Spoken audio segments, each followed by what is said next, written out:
இதுதான் பார்த்தீங்கன்னா எங்களுடைய கருப்பி.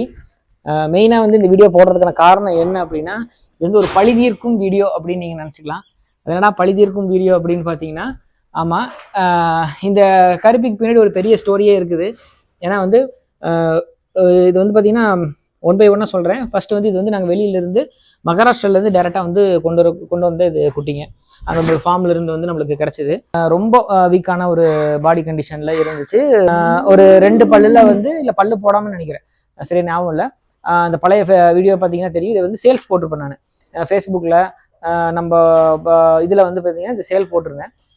இது ஏன் சேல் போட்டேன் அப்படின்னா, நான் ஒரு என்ன பிளான் பண்ணியிருந்தேன்னா, நான் வந்து கண்ணுக்குட்டி வந்து க்ரோத் பண்ணி அது மூலிமா நம்ம பண்ணையை வந்து க்ரோத் பண்ணலாம் அப்படி மாதிரி பிளான் பண்ணும்போது, ஒரு செட் ஆஃப் கண்ணுக்குட்டி எடுத்துகிட்டு வந்தால் தான் வந்து நம்மளுக்கு வந்து சீப்பாக வந்து ஒரு கண்ணுக்குட்டி கிடைக்கும் அப்படின்ற மாதிரி ஆயிடுச்சுங்க. அதனால் ஒரு 5 கண்ணுக்குட்டி வந்து நான் வாங்கிட்டு வந்து அதில் வந்து ஒரு 4 சேல் பண்ணிவிட்டு இல்லை 3 சேல் பண்ணிவிட்டு ஒரு 2 வச்சோம்னா நம்மளுக்கு வந்து டிரான்ஸ்போர்ட் சார்ஜெல்லாம் கொஞ்சம் மிச்சமாகும் அப்படின்ற மாதிரி பிளான் பண்ணி சேல் போட்டிருந்தேன். ஆனால் வந்து அந்த டைமில் பார்த்தீங்கன்னா அந்த கண்ணுக்குட்டிகளுடைய மதிப்பு யாருக்குமே தெரியல. அதை வந்து யாருமே மதிக்கவும் இல்லை. அந்த போஸ்ட்டை நீங்கள் அந்த ஃபேஸ்புக்கிலலாம் போய் பார்த்தீங்கன்னா கீழே கமெண்டெல்லாம் பார்த்தீங்கன்னா கண்டபடி பேசியிருப்பாங்க. நானும் சரி விட்டுட்டேன். ஏன்னா வந்து நம்ம வந்து அதை செயலில் ப்ரூஃப் பண்ண தான் தெரியும் அப்படின்றதுக்காக நான் விட்டுட்டேன். ஏன்னா நான் அதில் சொல்லியிருப்பேன், நான் உங்களுக்கு அதை மென்ஷன் கூட சைடில் கூட அந்த கிளிப்பை வந்து போடுறேன். அந்த டைமில் வந்து ஒரு 320-350 கிலோ இருக்கும்னு நினைக்கிறாங்க இந்த மாடு. ஏன்னா வந்து சென்னையில் 2 மாதம் சென்னையில் இருந்துச்சு. அந்த டைமில் டெஸ்ட் வந்து கன்ஃபார்ம் பண்ணிட்டோம். இதை வந்து நான் என்ன சொல்லியிருந்தேன் அப்படின்னா, ப்ராப்பரான ஃபீடிங் மெத்தட் என்னன்றதை வந்து நம்ம வந்து சொல்லித்தரேன். நீங்கள் பின்பற்றுறீங்க அப்படின்னா கரெக்டாக வந்து கண்ணு போடும் போது ஒரு 500 கிலோ ரீச் ஆகும். கரெக்டாக நம்ம எதிர்பார்த்த கரை வந்து கண்டிப்பாக வரும்.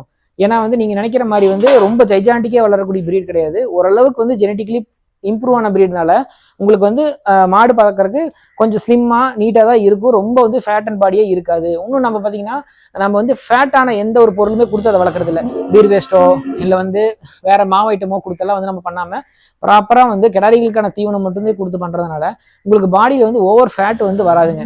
மாடு வந்து பார்க்கறதுக்கு வந்து ஃபிட்டாக இந்த ஜிம் பாடி மாதிரி தான் இருக்கும் போலியோ, நம்ம ரொம்ப ஓவராக வந்து கொடுக்குலாம் நம்ம மாடுகள் எந்த மாடுமே அந்த மாதிரி இருக்காது. அதனால என்ன ஆயிடுச்சுன்னா வந்து யாருக்குமே பிடிக்கல. ரேட்டு வந்து நான் கம்மியாக சொல்லியுமே யாருக்குமே பிடிக்கல. யாருமே வாங்குறதுக்கு அந்த டைம் இன்ட்ரெஸ்ட் இல்லை. தட்டி கழிச்சிட்டு இருந்தாங்க. நானும் வந்து என்னால் முடிஞ்ச அளவுக்கு லோக்கலில் சேலெல்லாம் வந்து இது பண்ணி பார்த்துட்டு ரொம்ப வந்து எனக்கு ஃபைனான்சியல் இஷ்யூவாக இருந்தனால என்ன பண்ணிட்டேன்னா, நம்ம சீனாபுரம் சந்தைக்கு வந்து கொண்டு போயிட்டேன். சீனாபுரம் சந்தையில் கொண்டு போகும்போது பார்த்தீங்கன்னா இது வந்து அப்போ 2 மாதத்துல இருந்தனால உங்களுக்கு மடி வந்து இல்லை, வெறும் 4 காம்பு மட்டும்தான் இருந்துச்சு. சின்ன சின்ன காம்புகள் இருந்துச்சுங்க. என்ன ஆயிடுச்சு அப்படின்னா, இந்த மாடை வாங்குறதுக்கான அப்படி பிளான் பண்ணாங்களா இல்லை வந்து உண்மையாகவே வந்து அப்படி அவமானப்படுத்துனாங்களான்னு தெரியல. சுற்றி வியாபாரிங்க பார்த்தீங்கன்னா சந்தை ஆரம்பிச்சதுலேருந்து முடிகிற வரைக்கும் இது செனையாமா, வாழை தூக்கி பார்க்குறது, இங்கே பாரு காம்பே இல்லை, இங்கே போய் செனையாமா, அப்படியே வந்து பார்த்தீங்கன்னா ஒரு மாதிரி வந்து ரொம்ப இது பண்ணிகிட்டே இருந்தாங்க. வெறும் தர ரேட்டுக்கு 40 ரூபா 35 ரூபாய்க்கெல்லாம் வந்து ரேட் கேட்டாங்க. யாருமே பார்த்தீங்கன்னா டேரெக்டாக இந்த ஃபார்மர்ஸ் எல்லாம் வந்து வாங்குறவங்களையும் நம்ம கிட்ட நெருங்கவே விடாமல் சுற்றி வியாபாரிகள் பார்த்தீங்கன்னா வந்து பயங்கரமான அரசியல் பண்ணிகிட்டே இருந்தாங்க. ஏன்னா நம்ம 2-3 டைம் வந்து எனக்கு கோவம் வந்து நான் சத்தமும் போட்டு விட்டேன். ஏன்னா வந்து உங்களுக்கு வந்து பிரீடை பற்றி தெரியல, இது வந்து கண்டிப்பாக வரும், அந்தளவுக்கு மடி வைக்கும், நல்ல குவாலிட்டியான பிரீடுன்னு சொன்னால் யாருமே நம்பல. ஏன்னா யாரும் நம்ம விஷயம் வந்து பார்த்தீங்கன்னா அந்த மாதிரி பிரீடு வளர்த்துனவங்களுக்கு தெரியும், எல்லாத்துக்குமே தெரிய வேண்டிய அவசியம் இல்லை இல்லையா. பட் வந்து என்னால் அக்செப்ட் பண்ண முடியல, அது ஜீர்ணிக்கவே முடியல. ஏன்னா வந்து இவ்வளோ நம்ம கஷ்டப்பட்டு நல்ல ஒரு பொருள் கொண்டு வந்துருக்குறோம், பட் அதை வாங்குறதுக்கு ஆள் இல்லையே, இது வந்து இப்படி ஒரு அவமானப்படுத்துறாங்களே அப்படின்னு சொல்லி எனக்கு ரொம்பவுமே மனசு கஷ்டமாக இருந்துச்சு. கடைசியில் வண்டி ஏற்றுற வரைக்குமே பார்த்தீங்கன்னா எப்படியாவது வாங்கிடலான்னு சொல்லி ஒரு 30 ரூபா 40 ரூபாய்க்குலாம் கேட்டிருந்தாங்க. நான் வாங்கிட்டு வந்தது ரேட்டுக்கே பாதி ரேட்டு தான் அந்த 30-35ன்றது வைங்களேன். அப்போது எப்படி என்னால் கொடுக்க முடியும்னு யோசிச்சுட்டு சரி என்னன்னாலும் பரவாயில்ல திருப்பி எடுத்துகிட்டே போயிடலாம், அப்படி ஒரு வேஸ்ட் பண்ண வேண்டாம், நல்ல ஒரு அனிமலை வேஸ்ட் பண்ண வேண்டாம்னு நான் திருப்பி கொண்டு வந்துட்டேங்க. அதை கொண்டு வந்துட்டு ஒரு முடிவு எடுத்தேன். இதை வந்து யாரெல்லாம் ரிஜெக்ட் பண்ணாங்களோ அவங்களுக்கு ஒரு வீடியோ வந்து போடலாம். இது அவங்களுக்கு போய் சேருதோ தெரியல. பட் நீங்கள் பார்க்குறவங்களுக்கு உங்களுக்கு ஒரு ஐடியா கிடைக்கும். ஒரு நல்ல குவாலிட்டியான பிரீடை வளர்த்தோம்னா கண்டிப்பாக நம்ம வந்து எந்த டைம்லையும் நம்ம மோசம் போக மாட்டோம் அப்படின்றதுக்கான எக்ஸாம்பிள் பார்த்தீங்கன்னா இந்த பிளாக்கி வந்து அந்த பழைய வீடியோவில் பார்த்துருப்பீங்க, அசிங்கமாக சின்னதாக இருக்கும். பட் ப்ராப்பர் ஃபீடிங்கில் கொடுத்து கரெக்டாக நம்ம வந்து கொண்டு போயிட்டே வரும்போது அந்த மாதம் வந்து நெருங்க ஒவ்வொரு மாதமும் ப்ராப்பராக வெயிட் கெயின் ஆகிட்டே வந்துச்சு. இப்போ வந்து பார்த்தீங்கன்னா ஷார்ப்பாக 500 kg அச்சீவ் பண்ணியிருக்கிறேன். கரெக்டாக வந்து பார்த்தீங்கன்னா அச்சீவ் பண்ணியிருக்கிறேன். அதை மெஷர் பண்ணி உங்களுக்கு வந்து நான் காட்டுறேன். 500 kg அச்சீவ் ஆகிருக்குது. இந்த காம்பு இல்லை மடி இல்லைன்னு சொன்னவங்களுக்கு பார்த்தீங்கன்னா ப்ராப்பராக சூப்பரான ஒரு மடி வச்சுருக்குது. மடி இல்லை காம்பில்லைன்னு சொல்லி ரிஜெக்ட் ஆன மாடு தான் பார்த்தீங்கன்னா இந்த அளவுக்கு நல்லா நல்லா மடி வச்சுருக்குது. இதை வந்து உணர்த்துது அப்படின்னா நம்ம வந்து எப்படி சொல்கிறதுங்க, ஒரு ஜெனட்டிக்காக ஒரு நல்ல ஒரு குவாலிட்டியான அனிமலை வந்து நம்ம வந்து செலக்ட் பண்ணும்போது, கிடாரியை செலக்ட் பண்ணி வைக்கும் போது நம்ம எந்த விதத்துலையுமே பார்த்தீங்கன்னா ஏமாந்து போக மாட்டோம். அது கண்டிப்பாக நல்லா பர்ஃபார்ம் பண்ணும். நல்ல குவாலிட்டி அனிமல்லாம் வந்து வரும். நம்மளுடைய கால்குலேஷன் படி அந்த ப்ராப்பரான ஃபீடிங் பண்ணும்போது கண்டிப்பாக பார்த்தீங்கன்னா அந்த மாடு வந்து ஒரு ஒரு ஒரு மாதத்துக்கு வந்து 15 20 கிலோ வரைக்கும் கெயின் ஆகி இப்போ கரெக்டாக 500 கிலோ அச்சீவ் ஆயிருக்குதுங்க. நான் அந்த வீடியோவில் நான் வந்து என்ன ப்ராமிஸ் பண்ணியிருந்தேன் அப்படின்னா, அந்த ப்ராமிஸை வந்து நான் 350 kg இருக்குது, கண்ணு போடுறதுக்குள்ள 500 கிலோ கண்டிப்பாக வரும், ஆவரேஜாக வந்து கறவை பார்த்தீங்கன்னா 20 கம்பல்சரி ரீச் ஆகும் அப்படின்றத நான் கொடுத்துருந்த விலை பார்த்தீங்கன்னா ஒரு 70 68 70 அந்த ரேஞ்சு தான் வந்து இது கோட்டே பண்ணியிருந்தேங்க. இப்போ அந்த ரேட்டுக்கு அவங்க வாங்கி அந்த ஒரு வருஷம் வந்து வளர்த்திருந்தாலுமே பார்த்தீங்கன்னா இப்போ என்னோட செலவு கணக்குப்படி பார்த்தீங்கன்னா மாதம் வந்து ஒரு 3000 ரூபாயிலேருந்து 3500 ரூபாய்க்கு இது செலவு பண்ணுறேன் நான். அப்போது ஒரு 7 மாதம் வரைக்கும் நம்ம வளர்த்திருக்கிறோம். அப்படி என்ன கணக்கு பண்ணினாலும் பார்த்தீங்கன்னா ஒரு 30,000 செலவு போட்டிருந்தாலும் ஒரு 90 ரூபா 1 லட்ச ரூபாய்க்குள்ளே வந்து இந்த மாடு வந்து அவங்களுக்கு அடக்கமாயிருக்கும். நம்மளுக்கு பார்த்தீங்கன்னா இப்போ வாங்கின ரேட்டுக்கு பார்த்தீங்கன்னா வெறும் வந்து 80,000 ரூபாயில் இந்த மாடு வந்து அடக்கமாயிருக்குங்க. இப்போ வந்து அந்த அளவுக்கு பார்த்தீங்கன்னா இப்போ வெளியே போய் இப்போ இந்த மாடு வாங்கினா எந்த ரேட்டுக்கு வாங்க முடியும் அப்படின்றது நான் சொல்லி தெரிய தேவையில்லை, உங்களுக்கே தெரியும். கிடாரியா வளர்த்தி நம்ம வந்து பண்ணலாம். அப்போ எப்படி பண்ணலாம் அப்படின்னா, நம்ம கிட்ட மாடுகள் கொஞ்சம் இருந்து அதுலேருந்து வருமானத்தை கொஞ்சம் செலவு பண்ணி ஒரு 1-2 கிடாரியை நல்ல கிடாரிகளை வளர்த்தும் போது கண்டிப்பாக அது நம்மளுக்கு வந்து பார்த்தீங்கன்னா எந்த பிரச்சனையுமே இல்லாமல் கண்ணு போடும்.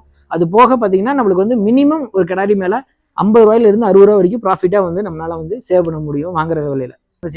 என்னோட கணிப்படி கண்டிப்பாக தாய் வந்து 20+ கறவை நான் கொண்டு வந்துருவேன். அதுக்கான வீடியோ நான் போடுறேன். அதுக்கு அந்த தாய்க்கு வந்தீங்கன்னா நல்ல ஒரு இன்ஜெக்ஷன் போட்டு அந்த கண்ணுக்குட்டி வந்து இப்போ நல்ல ஒரு குவாலிட்டியான கண்ணுக்குட்டி தான் வந்திருக்குது.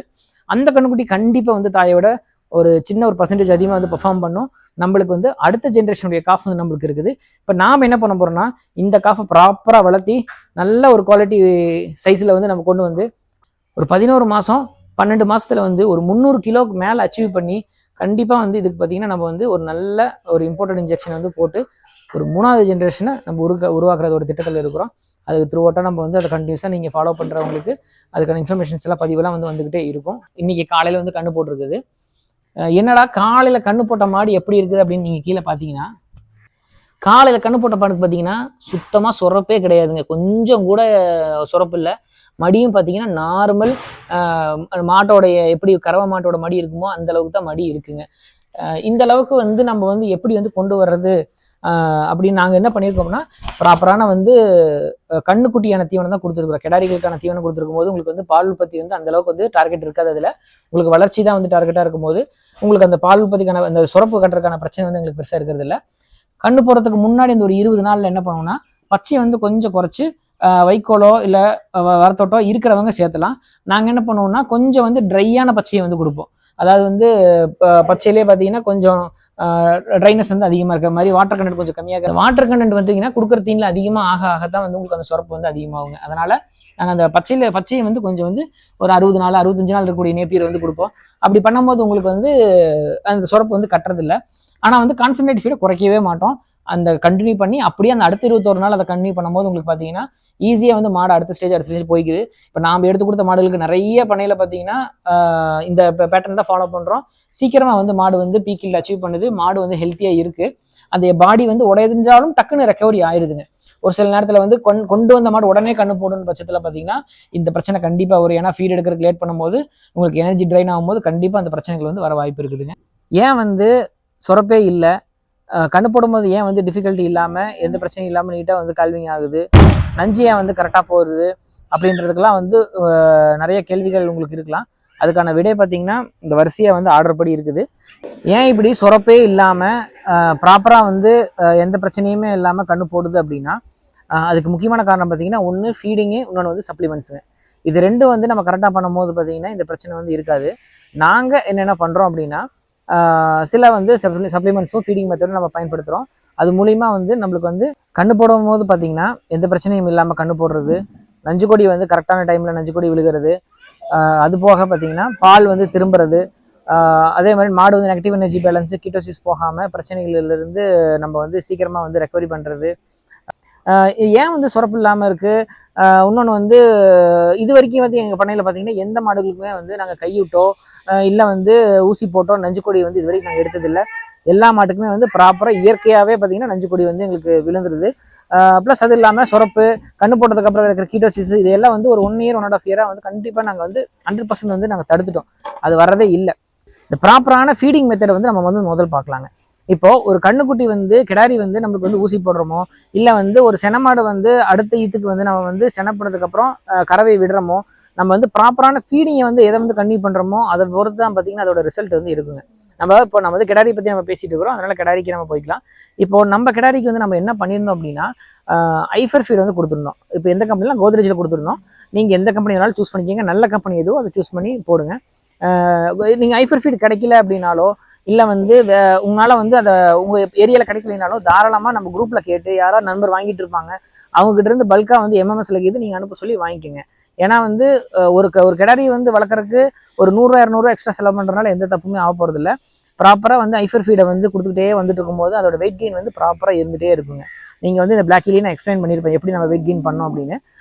அப்படி வெயிட் கெயின் பண்ணிகிட்டே வந்துருக்கும்போது அது உள்ளே வந்து கருவளர்ச்சியும் நல்லாயிருக்கும். அதே மாதிரி பார்த்தீங்கன்னா உங்களுக்கு மாடோடைய வெயிட்டு வந்து நல்லா கெயின் ஆகிட்டு வந்துருக்குங்க. அப்புறம் கண்ணு போடுற டைமில் பார்த்தீங்கன்னா நம்ம என்னென்ன பண்ணுவோம் அப்படின்னா, கடைசி வந்து ஒரு 20 to 21 நாள் பார்த்தீங்கன்னா டிரான்சிஷன் ஃபீட் வந்து கொடுக்கலாம். அது வந்து ஒரு சில கம்பெனியில் மாறுபடுது. ஒரு சில கம்பெனியில் 21 நாள் ரெக்கமெண்ட் இருக்குது. இப்போ நாங்கள் பயன்படுத்துகிற கோஜில் பார்த்தீங்கன்னா கிட்டத்தட்ட 60 நாள் வந்து டிரான்சிஷன் மிக்ஸ் வந்து பயன்படுத்த சொல்கிறாங்க. நீங்கள் 60 நாள் வந்து பயன்படுத்தும் போது என்ன ஆகுனா, அந்த கண்ணோட வளர்ச்சி ப்ளஸ் வந்து கண்ணு போட்டதுக்கப்புறம் அதோட கண்ணு போடும் போது ஏற்படக்கூடிய பிரச்சனைகளை ரெக்கவரி பண்ணுறது, இந்த மாதிரி விஷயங்கள் எல்லாம் அதில் டேலி ஆயிடுதுங்க.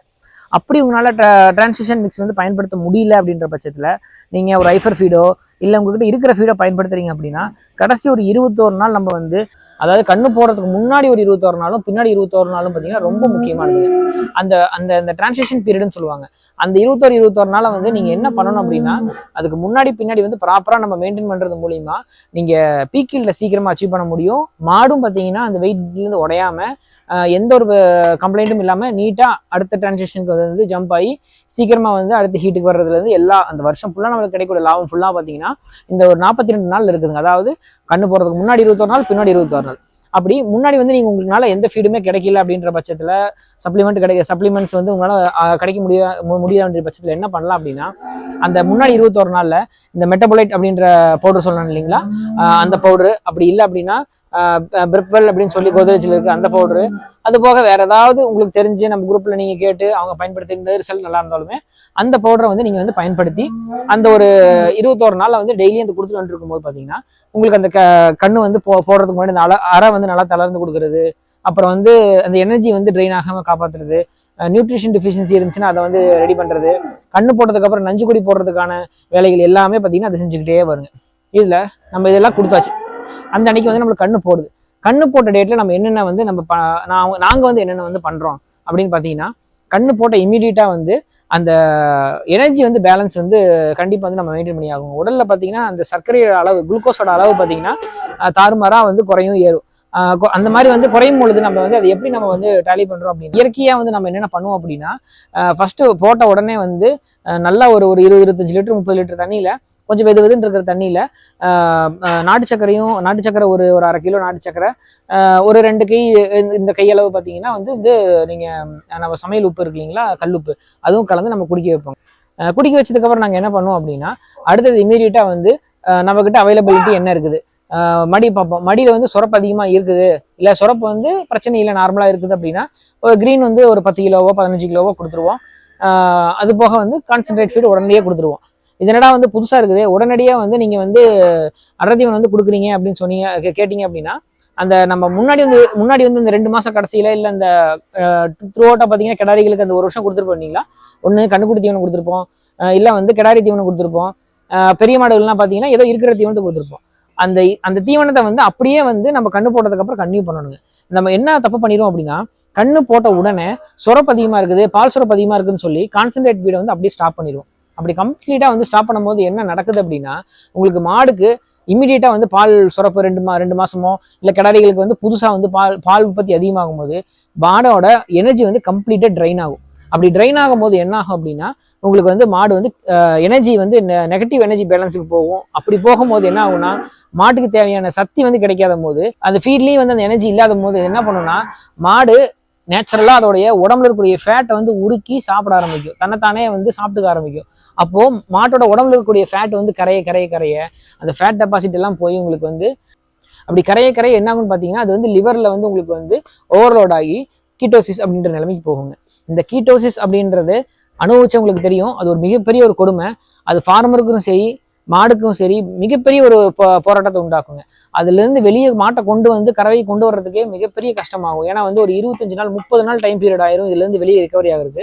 அதுக்குள்ள அந்த மாடு பார்த்தீங்கன்னா கிட்டத்தட்ட ஒரு 20% பாடி வந்து உங்களுக்கு வந்து எலும்பு தூரமாக ஆயிருங்க மாடு. அப்புறம் நீங்கள் கண்ணு போட்டது அதுக்கப்புறம் ரெக்கவரி ஆனதுக்கப்புறம் என்ன ஆகுனா இழந்த உடம்பை தான் மாடு ரெடி பண்ணும் வழியே உங்களால் அந்த பீக்கில் வந்து அச்சீவ் பண்ண முடியாது.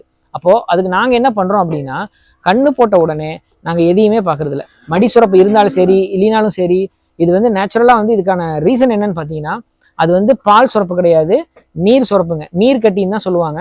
அந்த நீர் கட்டி வந்து என்ன ஆகும் அப்படின்னா நீங்கள் கொடுக்கக்கூடிய ஃபீல்டில் வந்து அதிகமான வந்து தண்ணி சேரதான் அது வந்து அதிகமாகும் மொழியே நம்ம கொடுக்கக்கூடிய கான்சன்ட்ரேட் ஃபீடுனால வந்து அது கண்டிப்பாக வந்து உங்களுக்கு அதிகமாகாதுங்க. அந்த நீர்க்கட்டி வந்து என்ன ஆகுது அப்படின்னா நம்ம என்ன பண்ணலாம்னா பச்சையை வந்து நீங்கள் வந்து பாதியாக கம்மி பண்ணிட்டு அந்த பச்சைக்கு ரீப்ளேஸ்மெண்ட்டாக நீங்கள் வந்து வைக்கோலோ ட்ரையோ ஏதோ ஒன்று ஆட் பண்ணிக்கோங்க. இப்போ எப்படின்னா ஒரு 10 கிலோ பச்சை போட்டிருக்கீங்கன்னா அதுக்கு பதிலாக வந்து 2 கிலோ வந்து வைக்கோலோ இல்லை சோளத்தோட்டோ நீங்கள் ஆட் பண்ணி அதை மேட்ச் பண்ணிட்டு கான்சன்ட்ரேட் ஃபீடை எப்பவும் போல கொடுத்துட்டு வாங்க. அதுக்கு முன்னாடி வந்து நீங்கள் ஒரு 1.5 நீங்கள் 3 கிலோ கொடுத்துட்டு இருந்தீங்களா, இல்லை 4 கிலோ கொடுத்துட்டு இருந்தீங்களா, அதையவே வந்து கண்ணு போட்டதுக்கு அப்புறம் கன்னியூ பண்ணுங்க. ஒரு 5 நாளைக்கு அப்புறம் அதை அப்படியே படிப்படியாக இன்க்ரீஸ் பண்ணிட்டே வந்தீங்க அப்படின்னா உங்களுக்கு அந்த சுரப்பு வந்து பார்த்தீங்கன்னா நீங்கள் கண்டுக்கவே தேவையில்லை. பால் உற்பத்தி பாட்டுக்கு ஏறிட்டே போகும், மாடு அதை சாப்பிட்றதை நிறுத்தாது. அது பாட்டுக்கு பார்த்தீங்கன்னா உங்களுக்கு இன்னொரு பக்கம் வந்து அதோடைய எனர்ஜி லெவலும் மெயின்டைன் ஆகிட்டே வரும், பாலும் பார்த்தீங்கன்னா இன்க்ரீஸ் ஆகிட்டே வந்துருக்கும். உங்களுக்கு எந்த பிரச்சனையுமே வராமல் போய்கிட்டே இருக்குங்க. ஒரு கொஞ்ச நாள் ஒரு வாரம் தொடரும்போது மடியில் வந்து அந்த சுரப்பு இறப்பெல்லாம் கரைஞ்சிருச்சு அப்படின்னா ஆட்டோமேட்டிக்காக நீங்கள் கொஞ்சம் கொஞ்சமாக பச்சை வந்து ஆட் பண்ணி அந்த வரத்தீவனத்தை வந்து கம்மி பண்ணி நீங்கள் வந்து கிராஜுவலாக நீங்கள் கொண்டு போனீங்கன்னா கரெக்டாக இந்த பேட்டர்னை ஃபாலோ பண்ணும்போது ஒரு 20 நாள் ஒரு 15 to 20 நாளுக்குள்ளேயே பார்த்தீங்கன்னா பீக்கில் வந்து மாடு வந்து அச்சீவ் பண்ணிடுது. சில நேரத்தில் வந்து பார்த்தீங்கன்னா மாடு 10 நாளில் ஒரு வாரத்துலேயே வந்து பீக்கில் வந்து அச்சீவ் பண்ணுதுங்க. அடுத்தது பார்த்தீங்கன்னா கண்ணு போட்டதுக்கு அப்புறம் மெயின் பிரச்சனை எல்லாத்துக்கும் வருது அப்படின்னா இந்த நஞ்சு கொடி வந்து போடாமல் இருக்கிறது தான் பார்த்தீங்கன்னா மெயின் பிரச்சனை வருதுங்க. இது மோஸ்ட்லி எதனால ஏற்படும் அப்படின்னா அதுக்கு முன்னாடி நம்ம வந்து ப்ராப்பரான ஃபீடிங் பராமரிப்பு இல்லாத இல்லை வந்து வெயிட் லாஸ் வந்து அந்த இழந்த வெயிட் லாஸ் வந்து அந்த வத்தக்காய்வில் ரெடி பண்ணாமல் இருக்கும் பொழுது அந்த மாடு வந்து மறுபடியும் பழையபடி வந்து ரீஜென்ரேட் ஆகாத பொழுது பார்த்தீங்கன்னா அதுக்கான எனர்ஜி தேவையில்லாத பொழுது அந்த செத்தை வந்து வெளியே தள்ளுறதுக்கான அதுக்கு சக்தி இல்லாத போது இந்த மாதிரி நிறைய ரீசன் இருக்குதுங்க. செத்தை வெளியே போடாமல் இருக்கிறதுக்கு கண்ணு வந்து மாட்டிட்டு இழுப்பாங்க. அந்த மாதிரியான கண்டிஷன்லையும் பார்த்தீங்கன்னா நஞ்சு கொடி வந்து போடாதுங்க. சாரி செத்தன்னு சொல்கிறேன், அது வந்து நஞ்சு கொடின்னு சொல்லுவாங்க ப்ளசண்டா இங்கிலீஷில். இதெல்லாம் இது வந்து வெளியே வராமல் இருக்கிற பட்சத்தில் என்ன ஆகும்னா உங்களுக்கு அதை வந்து கையில் வச்சு எடுத்தாலோ இல்லை வந்து இன்ஜெக்ஷன் பண்ணி மருந்து இது வச்சாலோ கிட்டத்தட்ட பார்த்தீங்கன்னா அது ஃபுல்லாக கரைஞ்சி வெளியே வந்து ரெக்கவரி ஆகிற வரைக்கும் அதுக்கு வந்து உள்ளே வந்து பெயின் இருந்துகிட்டே இருக்கும். அதனால் உங்களுக்கு சரியாக சாப்பிடாது, மாடு ஃபுல்லாக ஸ்மெல் அடிக்கும், அந்த பீக்கீல்டு வர்றதுக்கே பல நாள் ஆகுங்க. இதெல்லாம் ரெக்கவரி ஆகிற வரைக்கும் உங்களுக்கு சரியாக ஃபீட் எடுக்காது. அது வந்து ஒரு பெரிய வந்து ஸ்ட்ரெஸ்ஸாக நம்மளுக்கும் இருக்கும் மாட்டுக்கும் இருக்கும். இதுக்கு நாங்கள் என்ன பண்ணுறோம் அப்படின்னா கண்ணு போட்ட உடனே அந்த ஃபர்ஸ்ட் அந்த தண்ணி கொடுப்போம் இல்லைங்களா, அந்த வெது தண்ணி கொடுத்ததுக்கப்புறம் என்வலான்ற டானிக் வந்து நாங்கள் வந்து கொடுத்துருவோம். இதில் நிறைய கம்பெனியில் நிறைய வித்தியாசமாக இருக்குது. யூட்ரவேவ்னு சொல்லி இருக்குது, யூட்ரஸ் கிளீனிங்னு சொல்லி இருக்குது, நிறைய கம்பெனி இருக்குதுங்க. அது எது உங்களுக்கு பக்கத்தில் விசாரிச்சு பாருங்க, யாராவது யூஸ் பண்ணி பெஸ்ட் ரிசல்ட் எது இருந்தால் அதை பயன்படுத்துங்க. நாங்கள் வந்து என்வலான் யூஸ் பண்ணுறோம், பெஸ்ட் ரிசல்ட்டாக இருந்துச்சு எங்களுக்கு.